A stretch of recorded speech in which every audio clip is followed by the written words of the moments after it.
andry angany eny mangamanga ty sady marikivy tsara. nareo dia sarotra teneny zavatra marikivy be io no hoaninareo zany nifonareo ny tsosimba mitary anareo manary nify eny efa to dia hoentiko any dentiste dia asona fa zanga ty alala sady nareo ihany eny ny alalany io fa za mijery fotsiny e toy izy foana Marikivy marina le mangamanga.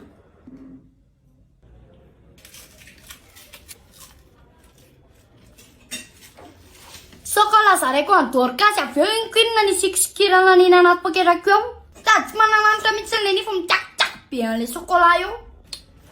dia mola le lafina eny le taona zany e tsy etsony rafi e zao tsy etsony dia magnanja fotsiny ny azoko atao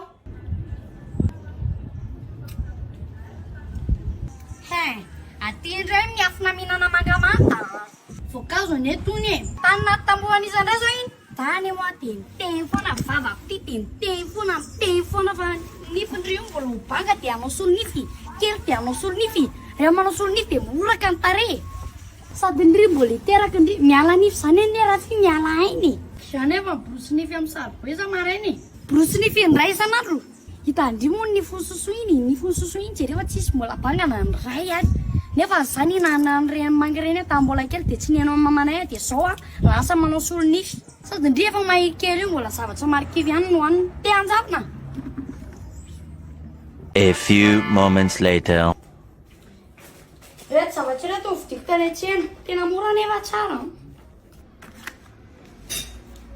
le maitsomaitso iny manala fofombava dia le fotsifotsy iny manafotsy nify dia le menamena iny sady manala fofombava manafotsy nify manamafy nify